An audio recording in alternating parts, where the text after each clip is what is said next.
जय सिया राम।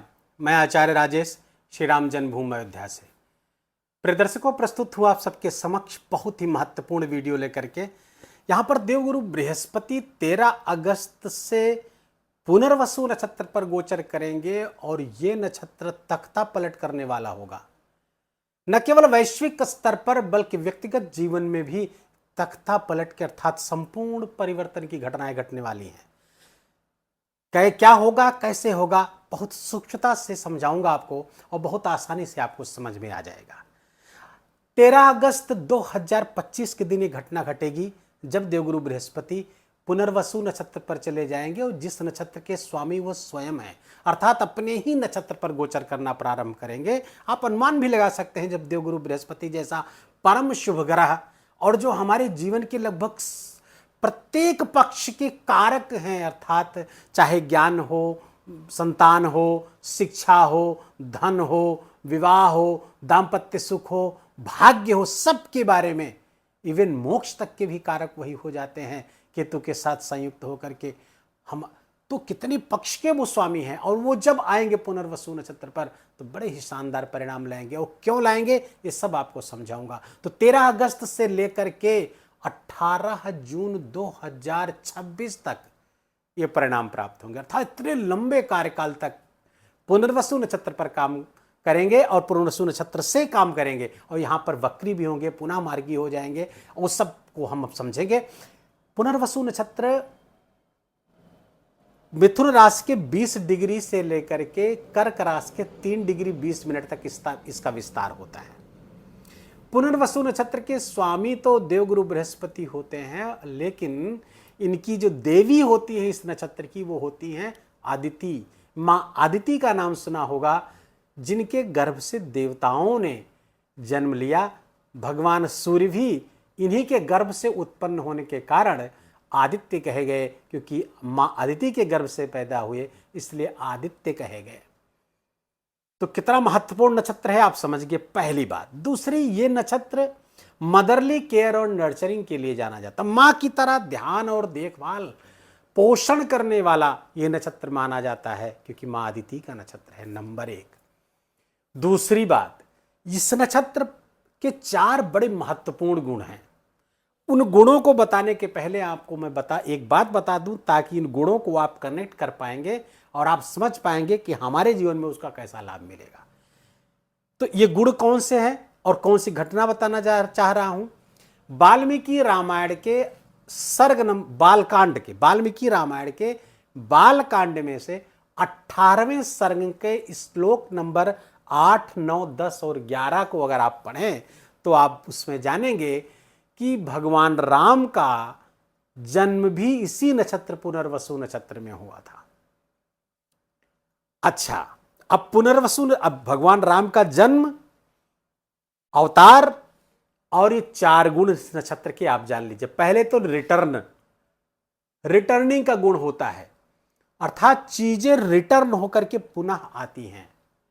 वो जो अच्छी चीजें जो आपके हाथ से चली गई थी वो पुनः रिटर्न करेंगी, पुनः आपके पास आएंगी। भगवान राम भी रिटर्न होकर के पुनः पृथ्वी पर आए। इसके पहले भी बहुत सारे अवतार हर युग में होते रहे हैं और पुनः रिटर्न होकर के आए हैं भगवान ने।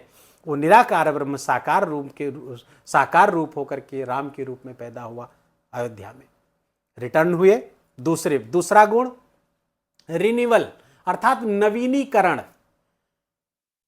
हमारे जीवन का नवीनीकरण होगा। हमारे चाहे वो धर्म की बात हो, हमारे अध्यात्म की बात हो, हमारे भाग्य की बात हो, हमारे संतान, दाम्पत्य सुख, धन, वेल्थ, इनकम, इन सब का नवीनीकरण करेंगे देवगुरु बृहस्पति।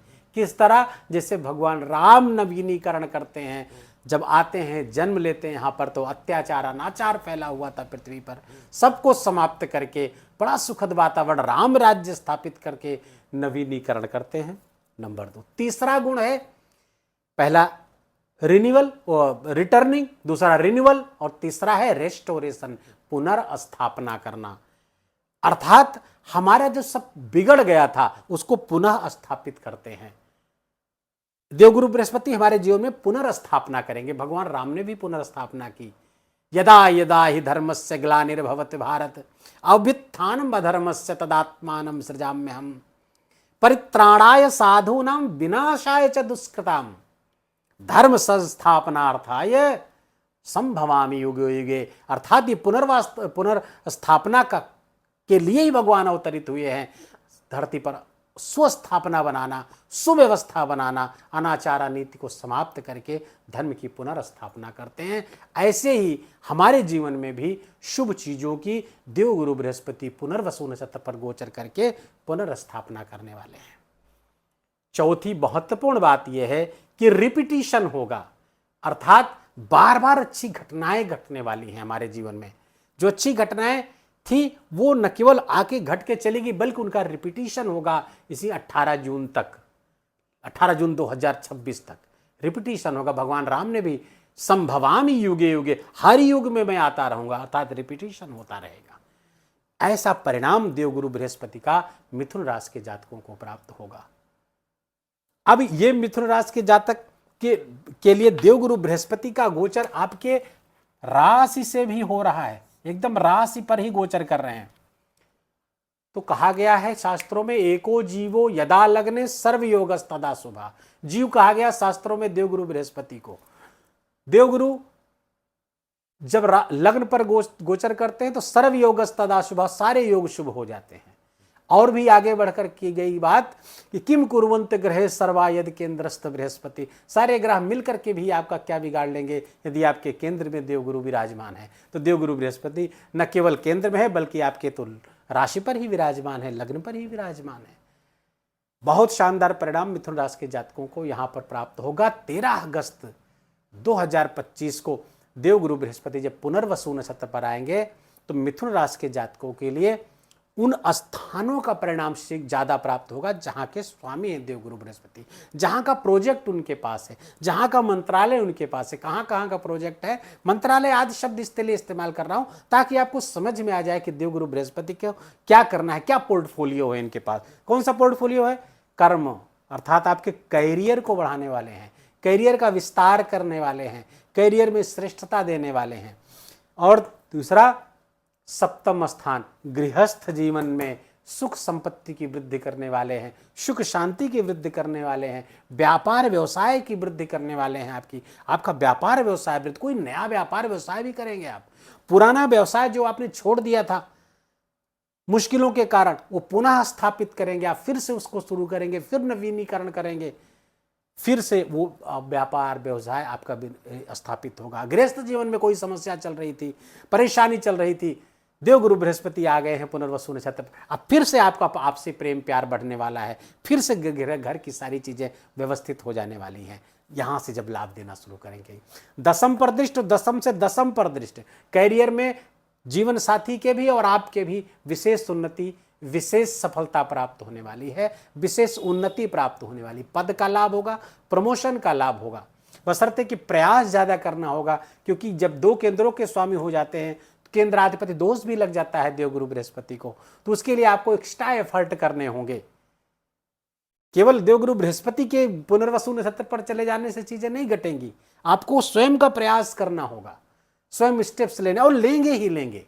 देवगुरु बृहस्पति आपको ऐसा करवाएंगे ही करवाएंगे, जिसमें कहीं कोई दो राय नहीं है। देवगुरु बृहस्पति की जो 5वीं दृष्टि है पुनर्वसु नक्षत्र पर चल करके, अभी तक पहले भी यहीं पर देख रहे थे, लेकिन अब चूंकि पुनर्वसु नक्षत्र से देखेंगे तो संतान का लाभ करा रहे हैं आपके। ऐसे मिथुन राशि के जातक जो संतान के इच्छुक थे, अब उनको संतान प्राप्त हो सकती है। भृगुनंदी नाड़ी का भी सूत्र है कि जब राशि पर से गोचर करते देवगुरु बृहस्पति तो शादी, विवाह और संतान ये चीजें करवाते हैं। तो मिथुन राशि के जातकों के विवाह की भी संभावना प्रबल हो गई और संतान प्राप्ति की भी संभावना बहुत प्रबल कर रहे हैं। ज्ञान के प्रति विशेष अनुराग पैदा होगा, अपनी स्किल को आप डेवलप करने वाले हैं, अपने योग्यता को बढ़ाएंगे आप। देवगुरु बृहस्पति की दृष्टि यहाँ पर पड़ेगी।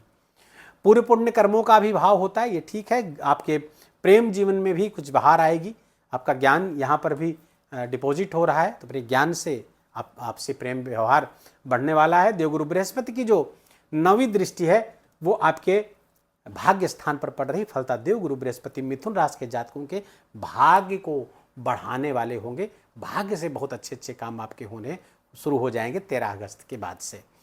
लंबे समय तक है यहाँ पर, 18 जून 2026 तक का समय है।